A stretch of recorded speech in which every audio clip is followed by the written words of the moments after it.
నమస్కారం city news కి స్వాగతం. ముందుగా ముఖ్యాంశాలు. బ్యాంకర్లతో సమన్వయం చేసుకుని సైబర్ నేరాలను అరికట్టాలి. అధికారులకు సీఎం చంద్రబాబు ఆదేశం.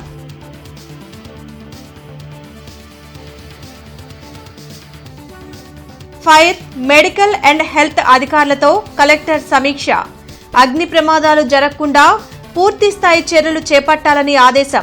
జీజీహెచ్లో తనిఖీలు.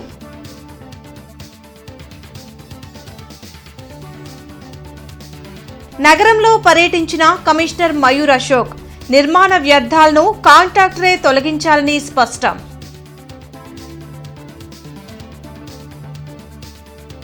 ఇంటర్నెట్ చరిత్రలో సంచలనం సిటీ బ్రాడ్బ్యాండ్. ఇప్పుడు ఇంటింటికి ఇంటర్నెట్, సిటీ నుంచి గ్రామం వరకు అదే స్పీడ్. మీరు ఈ రోజే సిటీ బ్రాడ్బ్యాండ్ కుటుంబంలో చేరండి.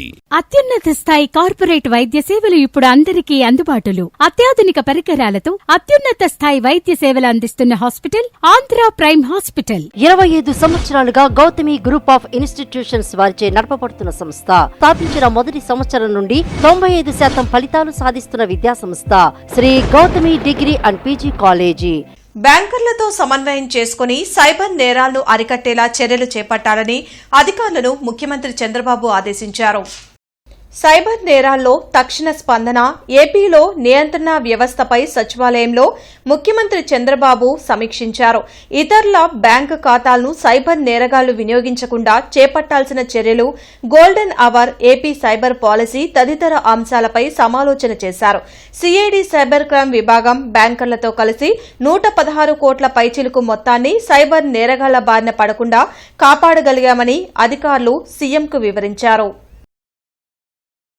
కలెక్టర్ సాయికాంత్ వర్మ జీజీహెచ్ ని తనిఖీ చేసి ప్రమాద ఘటనపై ఆరా తీశారు. సిబ్బంది అందరూ అప్రమత్తంగా ఉండాలన్నారు. అగ్నిమాపక సిబ్బంది పూర్తిస్థాయిలో పనిచేసే విధంగా చర్యలు చేపట్టాలని ఆదేశించారు. అన్ని ప్రభుత్వ, ప్రైవేటు ఆసుపత్రులు, ప్రభుత్వ కార్యాలయాల్లో ఫైర్ ఆడిట్ నిర్వహించాలన్నారు. వేసవి నేపథ్యంలో అగ్నిమాపక శాఖ, వైద్య ఆరోగ్య శాఖ అధికారులతో కలెక్టర్ సాయికాంత్ వర్మ కలెక్టరేట్లో సమీక్ష నిర్వహించారు. గుంటూరు జిల్లాలోని ప్రభుత్వ ఆసుపత్రుల్లో మరోసారి ఫైర్, ఎలక్ట్రిక్ ఆడిట్ నిర్వహించి అవసరమైన ఆసుపత్రుల్లో సదుపాయాల కల్పన చేస్తామని కలెక్టర్ సాయికాంత్ వర్మ వెల్లడించారు.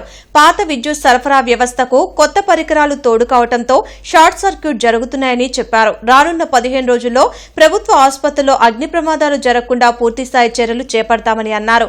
బహిరంగ ప్రదేశాల్లో చెత్తకు నిప్పు పెట్టే వారిపై చర్యలు తీసుకుంటామని హెచ్చరించారు. ప్రైవేట్ ఆసుపత్రుల్లో కూడా విద్యుత్ సరఫరా వ్యవస్థను పునఃపరిశీలన చేసుకోవాలని సూచించారు. ఇప్పుడు మా టార్గెట్ ఏంటంటే రాబోయే 1 వీక్లో ఈ 5 హాస్పిటల్స్ ఇంక్లూడింగ్ జీజీహెచ్ గుంటూరు మళ్ళీ ప్రాపర్గా ఫుల్ ఫ్లెడ్జ్డ్గా ఫైర్ ఆడిట్ చేయడం జరుగుతుంది. ఈ ఫైర్ ఆడిట్ చేసుకొని ఎక్కడెక్కడ ఏమేమి ఫైర్ సేఫ్టీ, అంటే ఇప్పుడు మనకి జీజీహెచ్ లాంటి ఒక పెద్ద హాస్పిటల్లో ఫైర్ ఫైటింగ్ ఎక్విప్మెంట్ కూడా ఉంది. సో అవన్నీ కూడా ఫంక్షనింగ్లో ఉన్నాయా లేదా అని అసెస్ చేసుకొని ఏమైనా రిపేర్స్ కానీ మెయింటెనెన్స్ కానీ ఉంటే ఇమీడియట్గా అది టేకప్ చేయడం జరుగుతుంది. అదేవిధంగా ఎలక్ట్రికల్ ఆడిట్ కూడా చేయమని ఆదేశాలు ఇచ్చాము. మనకి ఎంఎస్ఐడిసి ఎలక్ట్రికల్ వింగ్ ద్వారా 1 వీక్లో ఈ 5 హాస్పిటల్స్ని కూడా ఫుల్ ఫ్లెడ్జ్డ్గా ఆడిట్ చేసి మనకి major source of fire accidents in hospitals will be short circuit. ఈ షార్ట్ సర్క్యూట్ కూడా లేకుండా మనకి హాస్పిటల్లో ఉండాల్సిన లోడ్ ఏదైతే ఉందో ఆ లోడ్కి సరిపడా సప్లై కానీ ఆ ఎలక్ట్రికల్ ఎక్విప్మెంట్ కానీ ఉందా లేదా అని ప్రాపర్ ఆడిట్ చేసుకొని, అండ్ ఎక్కడైనా ఏమైనా షార్ట్ ఫాల్స్ ఉన్నా, ఏమైనా ఓల్డ్ వైర్స్, ఓల్డ్ సిస్టమ్స్ ఉన్నా దాన్ని ఇమీడియట్గా రీప్లేస్ కానీ రిపేర్స్ కానీ టేకప్ చేయమని ఇన్స్ట్రక్షన్స్ ఇవ్వడం జరిగింది. సో ముందు commissioner Mayur Ashok inner ring road, Gayatri Nagar, Autonagar తదితర ప్రాంతాల్లో అధికారులతో కలిసి పర్యటించారు. ఈ సందర్భంగా commissioner inner ring road phase 2లో జరుగుతున్న డ్రైన్ పనులను పరిశీలించి ఇంజనీరింగ్ అధికారులతో మాట్లాడుతూ పనులు చేపట్టడానికి ముందే మార్కింగ్ ని పట్టణ ప్రణాళిక అధికారులతో కలిసి చేయాలని, తద్వారా పనుల్లో సమస్యలు తలెత్తకుండా ఉంటాయని తెలిపారు. పనులు పూర్తయిన ప్రాంతాల్లో సదరు కాంట్రాక్టరే నిర్మాణ వ్యర్థాలను తొలగించాలని స్పష్టం చేశారు.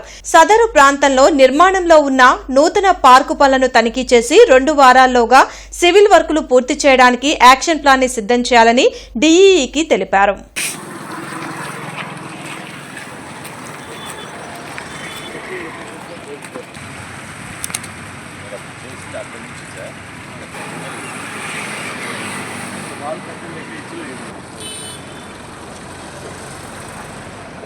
ఇరవై రోజుల విరామం తర్వాత 4 లేన్ల శంకర్ విలాస్ బ్రిడ్జి నిర్మాణ పనులు మరలా మొదలయ్యాయి.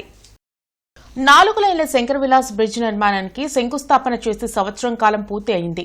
నగరంలో పెరుగుతున్న ట్రాఫిక్ ను దృష్టిలో పెట్టుకుని కేంద్ర సహాయ మంత్రి పెమ్మసాని చంద్రశేఖర్ 5 ROBల నిర్మాణానికి ప్రభుత్వం నుంచి అనుమతులు తెచ్చారు.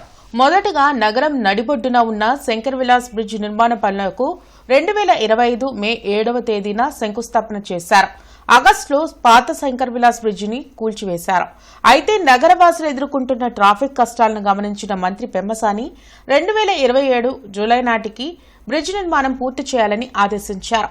ఆ క్రమంలోనే బ్రిడ్జ్ నిర్మాణం పనులు వేగవంతం చేశారు. అయితే శంకర్ విలాస్ బ్రిడ్జ్ నిర్మాణానికి కర్నూలు శాపంలాగా పలు అడ్డంకులు ఏర్పడుతున్నాయి.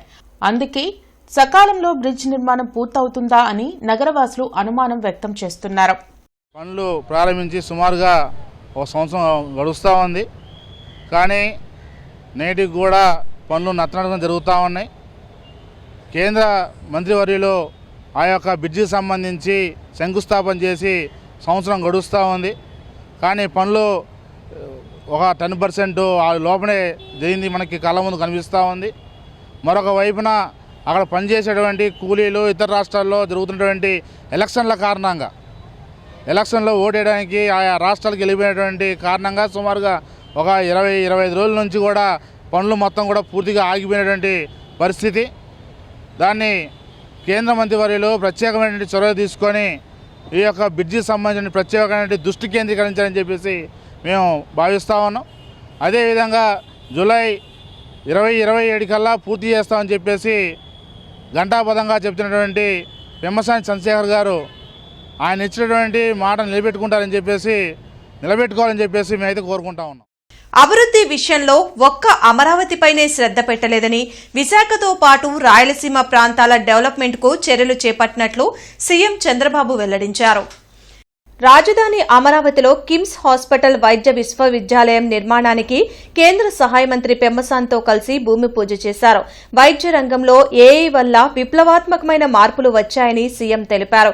విదేశాలపై ఆధారపడకుండా గ్రీన్ ఎనర్జీని మన రాష్ట్రంలోనే ఉత్పత్తి చేసేలా కార్యాచరణ రూపొందిస్తున్నట్లు వివరించారు. ప్రధాని మోడీ నిర్దేశించిన విధంగా ప్రతి ఒక్కరూ పొదుపు సలహాలను తప్పక పాటించాలని సూచించారు.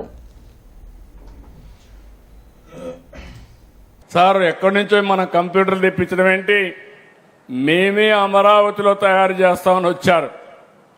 నేను కూడా ఆశ్చర్యపోయాను. వచ్చిన తర్వాత ఇప్పుడు ఒక నమూనా తయారు చేశారు, 5 క్యూబిట్స్. మనకు వచ్చేది 153 క్యూబిట్స్ వస్తుంది. ఇప్పుడు 5 తయారు చేశారు. 5 తయారు చేసి 50 తయారు చేయడం స్కేలింగే. ఇప్పుడు దానికి కూడా సిద్ధమవుతున్నాం. 2 సంవత్సరాల్లో ప్రపంచానికి క్వాంటం కంప్యూటర్లు మన అమరావతి నుంచి సరఫరా చేయబోతున్నాం. అది మన యొక్క తెలివితేటలు. అయితే విదేశాలపైన ఆధారపడకుండా మనం సెల్ఫ్ రిలయన్స్ సాధించాల్సిన అవసరం ఉంది. దీనికోసం ప్రతి ఒక్క ఇల్లు కరెంట్ ఉత్పత్తి చేసుకోవాలి, ప్రతి ఒక్క పొలం కరెంట్ ఉత్పత్తి చేసుకోవాలి. ఒకప్పుడు సోలార్ అంటే ఎవరికి అర్థమయ్యేది కాదు. 15 సంవత్సరాల కంటే ముందు నేను ఒక మాట చెప్పాను, భవిష్యత్తులో సోలార్ రెవల్యూషన్ వస్తుంది, రెన్యూవల్ ఎనర్జీ వస్తుంది. ₹50 నుంచి ₹2 కరెంటు ఉత్పత్తి చేసే శక్తి మనకు వస్తుందంటే ఎవరు నమ్మలేదు. ఈరోజు నేను గర్వంగా చెప్పగలుగుతున్నా, ₹2.40కు 50 పైసలకి యూనిట్ కరెంట్ ఉత్పత్తి చేసే పరిస్థితికి వచ్చాం. చంద్రబాబు దుబారా ఖర్చులతో రాష్ట్రం అతలాకుతలం అవుతుందని మాజీ మంత్రి సాకే శైలజానాథ్ విమర్శించారు. తాడేపల్లిలోని వైసీపీ కేంద్ర కార్యాలయంలో మాజీ మంత్రి సాకే శైలజానాథ్ మీడియాతో మాట్లాడారు. చంద్రబాబు దుబారా ఖర్చుల్ని తగ్గించడం అమరావతి నిర్మాణం నుండే మొదలు పెట్టాలని సూచించారు. కొత్త అసెంబ్లీ, హైకోర్టు అసెంబ్లీలను కట్టడం విరమించుకుని ఉన్న వాటినే కొనసాగించాలన్నారు. చంద్రబాబు, పవన్ కళ్యాణ్, లోకేష్లు 3 ప్రత్యేక విమానాల్లో తిరిగే కన్నా ఒక్కదాంట్లోనే వెళితే ప్రజల సొమ్ము దుబారా కాకుండా అరికట్టవచ్చని పేర్కొన్నారు. ఈ రోజున అత్యంత దుబారా విషయంగా రాష్ట్ర ప్రజలు, ప్రత్యేకించి రాయలసీమ ప్రజలు ఒకటి రెండు విషయాలను భావిస్తా ఉన్నారు. ఒకటి, మీ యొక్క దేవతల రాజధాని అమరావతి. దేవతలకైతే సరిపోయిందేమో, మనుషులం కదా, మనుషులు ప్రజలను రాజధానిని కట్టుకోవాల్సిన అవసరం ఉంది. అయా చంద్రబాబు నాయుడు గారు ఈ దేశంలోనే ఇంక్లూడింగ్ పార్లమెంటు భవనం కట్టినా, పక్కన ఉన్న తెలంగాణ సెక్రటేరియట్ కట్టినా 1000 కోట్లలోగా కట్టారు. చివరికి పార్లమెంటు భవనానికి కూడా 4-5 వేల కంటే ఎక్కువ ఖర్చు కాలే స్క్వేర్ ఫీట్ కి. మీ దగ్గర 12,000 నుంచి 14,000 రూపాయలు చదరపడుకు ఖర్చు పెడతా ఉన్నారు. దీన్ని దుబారా అంటారా, లేకపోతే దాచిపెట్టుకోవడం, జాగ్రత్తగా ఉండమంటారా? మీరే చెప్పాలి. నీట్ పరీక్షలు రాసిన 20 లక్షల మంది విద్యార్థుల జీవితాలతో మోడీ ప్రభుత్వం చెలగాటమాడుతుందని ఎన్ఎస్యుఐ నాయకులు కరీం ధ్వజమెత్తారు. రాజస్థాన్లో నీట్ పేపర్ లీక్ అవడంతో విద్యార్థులు అయోమయానికి గురయ్యారని ఎన్ఎస్యుఐ కోఆర్డినేటర్ కరీం ఆవేదన వ్యక్తం చేశారు. ఈ సందర్భంగా హిందూ కాలేజ్ కూడల్లో విద్యార్థులతో నిరసన ర్యాలీ నిర్వహించి మానవాహారం ఏర్పాటు చేశారు. ఈ సందర్భంగా కరీం మీడియాతో మాట్లాడుతూ, ప్రతి ఏటా నీట్ పరీక్ష పేపర్ లీక్ అవ్వడం, రీ ఎగ్జామ్ పెట్టడం కేంద్ర ప్రభుత్వానికి పరిపాటిగా మారిపోయిందని మండిపడ్డారు. నీట్ పరీక్షలు నిర్వహించే ఎన్టీఏ ఏజెన్సీని వెంటనే రద్దు చేసి బాధ్యులపై కఠినమైన చర్యలు తీసుకోవాలని డిమాండ్ చేశారు. ఈ కార్యక్రమంలో ఎన్ఎస్యుఐ నాయకులు, విద్యార్థులు పాల్గొన్నారు. ఈ భారతదేశంలో నీట్ పరీక్షల్లో 22 లక్షల మంది విద్యార్థులు పరీక్షలకు హాజరు రాసి బయటికి వచ్చిన తర్వాత నీట్ పరీక్ష పేపర్లు లీకేజ్ అయినాయి అంటే ఇప్పుడు దాకా ప్రధానమంత్రిగా ఉన్న నరేంద్ర మోడీ గారు ఎటువంటి మాట కూడా మాట్లాడకపోవడం నిజంగా బాధాకరమైనటువంటి విషయంగా భావిస్తూ ఉన్నాం. ఇదేదో మొదటిసారి జరిగినటువంటి పరిస్థితి కాదు. బీజేపీ ప్రభుత్వం అధికారంలో ఉన్నప్పటి నుంచి ఇప్పటి వరకు కూడా 89 సార్లు నీట్ పరీక్షా పేపర్లు లీకేజ్ అయినటువంటి పరిస్థితి. దాని తర్వాత ఎన్టీఏ సంస్థ తిరిగి 48 సార్లు రీ ఎగ్జామ్ని కండక్ట్ చేసినటువంటి పరిస్థితి. ఎందుకు నీట్లోనే అవకతవకలు జరిగేటటువంటి ప్రయత్నం జరుగుతూ ఉంది. పెదకాకని జాతీయ రహదారిపై రోడ్డు ప్రమాదం జరిగింది. పల్లాలమ్మ గుడి వద్ద పసుపు కొమ్ముల లోడుతో వెళ్తున్న లారీ తెల్లవారుజామున బోల్తా కొట్టింది. నిద్రమత్తులో ఉన్న డ్రైవర్ డివైడర్ ను ఢీకొట్టి 2 విద్యుత్ స్తంభాలను ఢీకొట్టడంతో లారీ బోల్తా పడింది. డ్రైవర్ కు తీవ్ర గాయాలు కాగా ప్రభుత్వ ఆసుపత్రికి తరలించారు. కడప నుండి విజయవాడ వెళ్తుండగా ఈ ప్రమాదం జరిగినట్లు తెలుస్తోంది. పసుపు కొమ్ముల ట్రక్ చెల్లాచెదరు కావడంతో రైతులకు కొంతమేర నష్టం వాటిల్లింది. పోలీసులు కేసు నమోదు చేసుకుని దర్యాప్తు ప్రారంభించారు. గుంటూరులో ఎంఆర్పీఎస్ కార్యాలయ ప్రారంభోత్సవం ఘనంగా జరిగింది. రాజాగారి తోటలో ఏర్పాటు చేసిన రాష్ట్ర కార్యాలయాన్ని ఎంఆర్పీఎస్ జాతీయ వ్యవస్థాపక అధ్యక్షులు ఉసురుపాటి బ్రహ్మయ్య మాదిగ ముఖ్య అతిథిగా హాజరై ప్రారంభించారు. ఎస్సీ వర్గీకరణ ఉద్యమాన్ని మరింత ఉధృతం చేసే సమయం ఆసన్నమైందని ఆయన తెలిపారు. దళిత క్రైస్తవులకు ఎస్సీ హోదా తొలగించడం దుర్మార్గమని అన్నారు. ఇందులో భాగంగా ఈ నెల 20వ తేదీన బ్రాడీపేటలోని ఎల్ఎం స్కూల్ గ్రౌండ్స్ లో జరిగే సదస్సులో అందరూ పాల్గొని విజయవంతం చేయాలన్నారు. ఈ కార్యక్రమంలో ఎంఆర్పీఎస్ నాయకులు ఏటుకూరి విజయ్ కుమార్, కొమ్మూరి గరటయ్య, సురేష్ బాబు, సుధాకర్, జయరావు తదితరులు పాల్గొన్నారు.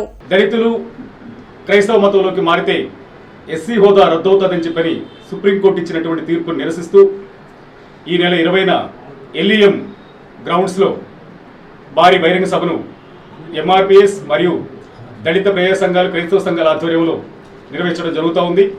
ఆ సభను కూడా జయప్రదం చేయడానికి సమాజంలో ఉండబడినటువంటి అంబేద్కర్ వాదులు, అంబేద్కర్ భావజాలంతో ముందుకు నడిచేటువంటి వారందరూ కూడా ముందుకు రావాలని, ఆ సభను జయప్రదం చేయాలని, ఆ సభ జయప్రదం ద్వారా ఈ రాష్ట్రంలో దళిత క్రైస్తవులను కాపాడుకునే బాధ్యత బాబాసాహెబ్ అంబేద్కర్ స్ఫూర్తితో ఉండబడినటువంటి అందరిదిగా భావించాలని చెప్పని మేము కోరుకుంటూ, నగరంలో ఇష్టం వచ్చినట్లు టిప్పర్లు సంచారం చేస్తున్నాయి. ఓవర్లోడ్తో దూసుకు వెళ్తూ ఒకవైపు ప్రజల ప్రాణాలు తీస్తూ మరోవైపు రోడ్లను ధ్వంసం చేస్తున్నా అధికారులు పట్టించుకోవడం లేదు. ఇది గుంటూరు నగరంలో పరిస్థితి. అయితే పట్టాభిపురం బ్రిడ్జ్ వద్ద ఇసుక లారీలను ఎమ్మెల్యే గల్లామాధవి గుర్తించారు. వెంటనే ఆ లారీలను అడ్డుకున్నారు. 70 టన్నులకు పైగా లోడుతో నీరు కారుస్తూ వెళ్తున్న లారీల కారణంగా రోడ్లు దెబ్బతింటున్నాయని డ్రైవర్పై అసహనం వ్యక్తం చేశారు. ఈ టిప్పర్లతో పట్టాభిపురం బ్రిడ్జ్ పరిసరాల్లో పరిస్థితి ప్రమాదకరంగా మారుతుందన్నారు. ఓవర్లోడ్ లారీలు, టిప్పర్లపై కఠిన చర్యలు తీసుకోవాలని ఆదేశించినా పట్టించుకోవడంపై ఆగ్రహం వ్యక్తం చేశారు. హెచ్చరికలు చేసినా లారీల రాకపోకలకు అధికారుల వైఫల్యానికి నిదర్శనమని విమర్శించారు. అధికారుల నిర్లక్ష్యంతో కొత్తగా వేసిన రోడ్లు 2 నెలల్లోనే దెబ్బతింటున్నాయని ఆగ్రహం వ్యక్తం చేశారు. హెవీ లోడ్ ఇసుక లారీలు ప్రజల ప్రాణాలకు ముప్పుగా మారుతున్నాయని, అధికారుల్లో చలనం లేదంటూ మండిపడ్డారు. ఒక బండితో అయిపోదు కదా, సిటీలో తిరుగుతూ ఉంటే రోడ్ల పరిస్థితి ఏంటి? ఇప్పుడు ఆల్రెడీ 6 months నుంచి ఇదే యుద్ధం చేస్తున్నాము. మీరు ఇలాగే ఎలా చేస్తే ఎలాగా? 2 నెలలు ఉంటున్నాయి వేసిన రోడ్లు, తర్వాత గుంటలు, చెక్కులు పోతున్నాయి, మామూలుగా వచ్చే వాళ్ళందరూ పడుతున్నారు. అట్లా మీరు ఎలా చేస్తే ఎలా కుదురుతుంది? డబుల్ డ్యూటీ చేయాల్సి వస్తుంది, మీ పని కూడా మేమే చేయాల్సి వస్తుంది. ఎలా చెప్పండి? లిమిట్ ఓకే, దాని టైమింగ్స్ ప్రకారం ఆయన రావచ్చు 9 తర్వాత, కానీ అంత హెవీ లోడ్ వేసుకొని వస్తే ఎట్లాగా? రోడ్ పరిస్థితి ఏంటి? దాని మీద పట్టాపురం బ్రిడ్జ్ మీద నుంచి వెళ్తాడు ఇప్పుడు. ఎందుకంటే ఓవర్లోడ్ మీరు ఎందుకు ఎలా చేస్తున్నారు? దీని మీద మానిటరింగ్ ఉండదా? నాకు మీరు ఇది ఇలా కంటిన్యూ చేస్తే మాత్రం కుదరదండి. మళ్ళీ నాకు సిటీలో ఎక్కడ ఇలా రిపీట్ అవడానికి లేదు. చూడండి, కేర్ తీసుకుని అసలు ఎవరి దగ్గర నుంచి వస్తున్నాడో చూసి నాకు వెంటనే సీజ్ చేసి రేపు రిపోర్ట్ చేయండి. ఇంటర్నెట్ చరిత్రలో సంచలనం సిటీ బ్రాడ్బ్యాండ్. ఇప్పుడు ఇంటింటికి ఇంటర్నెట్, సిటీ నుంచి గ్రామం వరకు అదే స్పీడ్. మీరు ఈ రోజే సిటీ బ్రాడ్బ్యాండ్ కుటుంబంలో చేరండి. అత్యున్నత స్థాయి కార్పొరేట్ వైద్య సేవలు ఇప్పుడు అందరికీ అందుబాటులో. అత్యాధునిక పరికరాలతో అత్యున్నత స్థాయి వైద్య సేవలు అందిస్తున్న హాస్పిటల్ ఆంధ్ర ప్రైమ్ హాస్పిటల్. 25 సంవత్సరాలుగా గౌతమి గ్రూప్ ఆఫ్ ఇన్స్టిట్యూషన్స్ వారిచే నడపబడుతున్న సంస్థ. స్థాపించిన మొదటి సంవత్సరం నుండి 95% ఫలితాలు సాధిస్తున్న విద్యా సంస్థ Shri Gautami degree and PG college. Kurnool YCP యువజన విభాగం అధ్యక్షులు బాలు ఆత్మహత్యకు కారకులపై వెంటనే చర్యలు తీసుకోవాలని గుంటూరు యువజన విభాగం నేతలు ఆందోళన వ్యక్తం చేశారు. లాడ్జి సెంటర్లోని అంబేద్కర్ విగ్రహం వద్ద జరిగిన నిరసన కార్యక్రమంలో జిల్లా యువజన విభాగం అధ్యక్షులు ఆళ్ల ఉత్తేజ్ రెడ్డి, ఎర్రెడ్ల వెంకటేష్ రెడ్డి మీడియాతో మాట్లాడారు. కర్నూలుకు చెందిన యువకుడు బాలుపై పోలీసులు అక్రమ కేసులు బనాయించి వేధించారని మండిపడ్డారు. ఈ క్రమంలోనే బాలుని జిల్లా బహిష్కరణ చేశారని, కేసు వాయిదా ఉండటంతో కర్నూలుకి బాలు వచ్చారని తెలిపారు. అయితే ఆయన్ను అరెస్టు చేసేందుకు వచ్చిన పోలీసులు తన కుటుంబ సభ్యులపై అనుచితంగా ప్రవర్తించడంతో బాలు ఆత్మహత్యకు పాల్పడ్డారని చెప్పారు. ఈ కార్యక్రమంలో కానూరి శశిధర్, దూపాటి అనిల్, జగన్, గోపిరెడ్డి, రామకృష్ణ తదితరులు పాల్గొన్నారు. అసలు ఎందుకు అరెస్ట్ చేస్తున్నారో తెలియదు. ఒక నోటీస్ లేదు, ఏం లేదు. వచ్చేసి వాళ్ళ ఇంట్లో వాళ్ళని భయభ్రాంతులకు గురి చేసి అతన్ని బెదిరించి అతన్ని అరెస్ట్ చేసే ప్రయత్నంలో అతని ఈ సంవత్సర కాలం నుంచి 2 సంవత్సరాల కాలం నుంచి పోలీసులు ఏ విధంగా ఇబ్బంది పెడుతున్నారు అనే దానికి అతను ఈరోజు తట్టుకోలేని పరిస్థితికి వచ్చి, అతను ఏమీ చేయలేని పరిస్థితికి వచ్చి అతను మనస్తాపానికి గురై చివరికి ఆత్మహత్యా ప్రయత్నం చేసుకునే పరిస్థితికి ఈ కూటమి ప్రభుత్వం మా యువకుల్ని తీసుకొస్తూ ఉంది. ఇదే వైఖరి కనుక పోలీసులు కానీ ప్రభుత్వం కానీ ఇదే వైఖరి కొనసాగిస్తే యువజన విభాగం చూస్తూ ఊరుకోదు. వైఎస్ఆర్ కాంగ్రెస్ పార్టీ అసలు ఊరుకోదు. 2029లో దీనికి ఖచ్చితంగా జగన్మోహన్ రెడ్డి గారు సమాధానం చెప్పి తీరుతారు. శ్రీ సిద్ధేశ్వరి పీఠపాలిత ఓంకార క్షేత్రంలో పీఠాధిపతులు శ్రీ సిద్ధేశ్వరానంద భారతీ స్వామివారి ఆధ్వర్యంలో ప్రత్యేక పూజలు నిర్వహించారు. బ్రాడీపేటలోని శ్రీ సిద్ధేశ్వరి పీఠపాలిత ఓంకార క్షేత్రానికి పీఠాధిపతులు శ్రీ సిద్ధేశ్వరానంద భారతీ స్వామి, ఉత్తరాధికారులు శ్రీ దత్తేశ్వరానంద భారతీ స్వామి వార్లు విచ్చేశారని అర్చకులు బుజ్జి తెలిపారు. ఈ సందర్భంగా వారు సంచార పీఠానికి ప్రత్యేక అభిషేకాలు, పూజలు నిర్వహించారని చెప్పారు. ఈ కార్యక్రమంలో భక్తులు పెద్ద సంఖ్యలో పాల్గొన్నారని అర్చకులు బుజ్జి తెలిపారు. తర్వాత ఉత్తర పీఠాధిపతి శ్రీ దత్తేశ్వరానంద స్వామివారు ఇవాళ రోజున ఓంకార క్షేత్రానికి విచ్చేశారు. స్వామివారి సేవలో ఈ క్షేత్రము అందరూ భక్తులు తరించుతున్న స్వామివారి సేవలో స్వామివారి సాయంత్రం సంధ్యా సమయానికి దేవాలయానికి విచ్చేసి స్వామివారి యొక్క దేవతా సంచారపీఠం అని ఉంటుంది. ఆ సంచారపీఠం వచ్చింది మన దేవాలయానికి వచ్చి స్వామివారి ఆ సంచారపీఠంలో ఉన్న దేవతామూర్తులందరికీ అభిషేకము, అర్చన, పూజా కార్యక్రమాలు చేస్తున్నారు. 50 మంది భక్తులు ఆ స్వామివారి యొక్క సేవలో తరించుచు ఆ సిద్ధేశ్వర పీఠాధిపతులైన సిద్ధేశ్వరానంద భారతీ స్వామివారు, అలానే ఉత్తరాధికారి శ్రీ దత్తేశ్వరానంద భారతీ స్వామివారి యొక్క ప్రసంగాన్ని విని స్వామివారి సేవలో తరించుతున్నారు. నామినేటెడ్ పదవుల కేటాయింపులో కూటమి ప్రభుత్వం మాలల పట్ల వివక్ష చూపుతుందని జాతీయ మాల మహానాడు అధ్యక్షులు ఈమని చంద్రశేఖర్ ఆరోపించారు. జిల్లా కోర్టులో నియామకం చేసే public prosecutor, APP, government pleader, ఏజీపీల కేటాయింపులో మాలల్ని పక్కన పెట్టడం సరికాదని అన్నారు. రాజ్యాంగ హక్కుల్ని భంగం కలిగించే విధంగా వ్యవహరిస్తున్నారని ఆయన పేర్కొన్నారు. పదవుల కేటాయింపులో తగిన విధంగా న్యాయం చేయాలని డిమాండ్ చేశారు. లేని పక్షంలో రాష్ట్రంలో 80 లక్షల జనాభా ఉన్న మాలలు రానున్న ఎన్నికల్లో తగిన విధంగా బుద్ధి చెప్పడం ఖాయమని ఈమని చంద్రశేఖర్ హెచ్చరించారు. గుంటూరు జిల్లా కోర్టులో PP, public prosecutor, APP, GPP, తర్వాత పీపీలు నియామకంలో ఏజీపీలు 2, కమ్మలకు 2 ఇచ్చారు, బీసీలకు 2 ఇచ్చారు, కాపులకు 3 ఇచ్చారు, మాదిగలకు 1 ఇచ్చారు. మరి మాలలకు అన్యాయం జరుగుతూ ఉంది. మరి ఏపీపీగా ఉన్నటువంటి జిల్లాలో గుంటూరు కోర్టులో ఉన్నటువంటి న్యాయవాదులు ఎంతోమంది మాలలో ఉన్నారు. మాలలో టీడీపీ గెలవడానికి ప్రయత్నం చేశారు, అందరూ కూడా గెలిపించారు లాయర్లు. మరి ఈరోజు అన్యాయం జరుగుతూ ఉంది. కాబట్టి మీరందరూ కూడా దీన్ని గమనించి ఎమ్మెల్యేలు కావచ్చు, ఇక్కడ ఉన్నటువంటి ఎంపీలు కావచ్చు, అహల్య హాస్పిటల్లో అంతర్జాతీయ నర్సుల దినోత్సవాన్ని నిర్వహించారు. అంతర్జాతీయ నర్సుల దినోత్సవం సందర్భంగా అహల్య హాస్పిటల్లో కేక్ కట్ చేశారు. ఈ సందర్భంగా డాక్టర్ శనక్కాయల ఉమాశంకర్ మాట్లాడుతూ నర్సుల వృత్తికి గౌరవాన్ని, ఖ్యాతిని తెచ్చిన ఫ్లోరెన్స్ నైటింగేల్ జయంతిని పురస్కరించుకొని అంతర్జాతీయ నర్సుల దినోత్సవం జరుపుకుంటున్నామని తెలిపారు. నిస్వార్థంగా నర్సులు అందించే సేవలు వెలకట్టలేనివని డాక్టర్ శనక్కాయల ఉమాశంకర్ తెలిపారు. విధి నిర్వహణలో ఎంతో మంది రోగుల ప్రాణాలు కాపాడుతున్న నర్సుల సేవలను ఎవరూ మర్చిపోరని ఆయన ప్రశంసించారు. భారతదేశపు మొట్టమొదటి ఆరోగ్య మంత్రి రాజకుమారి అమృత్ కౌర్ దేశ ఆరోగ్య సంరక్షణ వ్యవస్థను రూపొందించడంలో, ముఖ్యంగా నర్సింగ్ విద్యారంగంలో మరియు all India institute of medical science స్థాపనలో కీలక పాత్ర వహించారన్నారు. శాంతి తెరిసా లక్రా 2004లో అండమాన్లో సునామీ సంభవించినప్పుడు వంగే అనే గిరిజన తెగకు చేసిన సేవలకు గాను భారత ప్రభుత్వం 2011లో 4వ అత్యున్నత పురస్కారమైన పద్మశ్రీతో సత్కరించిందన్నారు.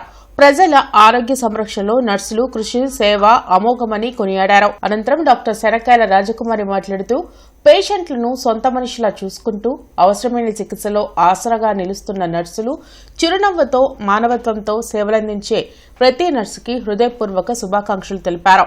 ఈ కార్యక్రమంలో డాక్టర్ శనక్కాయల గౌరీశంకర్, కృష్ణారావు, డాక్టర్ శనక్కాయల అరుణ, డాక్టర్ శనక్కాయల రాజకుమారి, డాక్టర్ ప్రియాంక, డాక్టర్ కరీమా మరియు అహల్య హాస్పిటల్ నర్సులు ఈ కార్యక్రమంలో పాల్గొన్నారు. డాక్టర్ అంటే మందు ఇస్తాం, చికిత్స చేస్తాం, కానీ నర్సే ధైర్యం ఇస్తుంది. అందుకనే ఈరోజు ఎంతో గొప్ప దినం అని మనం సెలబ్రేట్ చేస్తాం. ఈరోజు ఇంకోటి అందరికీ తెలుసు, ప్రపంచంలోనే ఈ నర్సింగ్ డేకి ప్రాముఖ్యత ఇచ్చి అలాగే మార్గదర్శకురాలు ఫ్లోరెన్స్ నైటింగేల్ ఈరోజు మనం అందరం స్మరించుకోవాలి.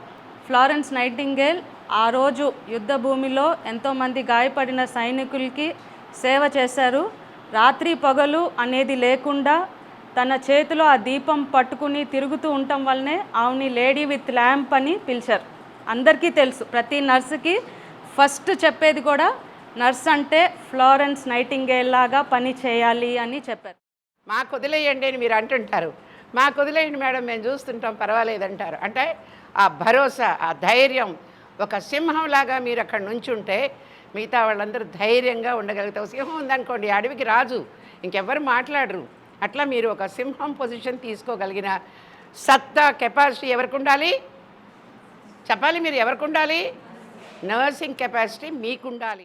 కేవలం 2 సెలైన్లు, ఒక ఇంజెక్షన్ కాకుండా లేటెస్ట్ అంతర్జాతీయంగా అమెరికాలో ఎలా అయితే పోటీ పడుతున్నారో చంద్రబాబు నాయుడు గారు అదే చెప్పారు, ఇక్కడ నేను పోటీ పడాలి, P4 ఇనిషియేటివ్ పెట్టాను, నాతో పాటు ప్రపంచంలో ఈ పావర్టీ అనేది ఎక్కడ ఉండకూడదు మన ఆంధ్రప్రదేశ్లో అని చెప్పి ఆయన చేస్తున్న పనికి మనం అందరం సహాయపడాలి.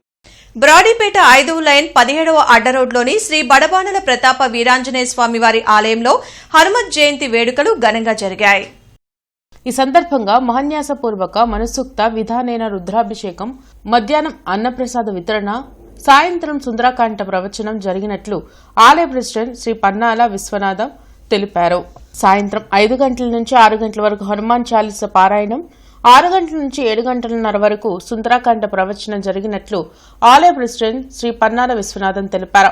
బాపట్లకు చెందిన నందనవనం శ్రీనివాస్ చెప్పిన సుందరాకాండ ప్రవచనం భక్తులను విశేషంగా అలరించింది.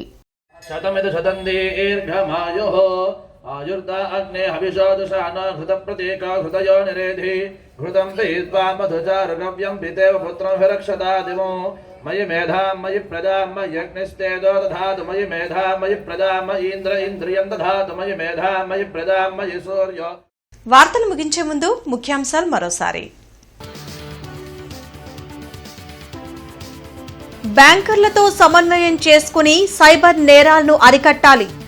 అధికారులకు సీఎం చంద్రబాబు ఆదేశం.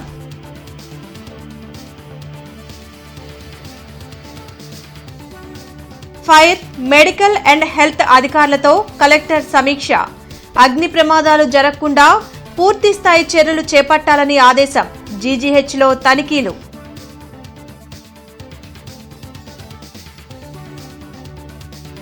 నగరంలో పర్యటించిన కమిషనర్ మయూర్ అశోక్.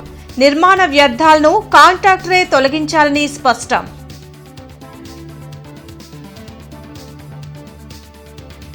ఈ వార్తలు ఇంతటితో సమాప్తం. నమస్కారం.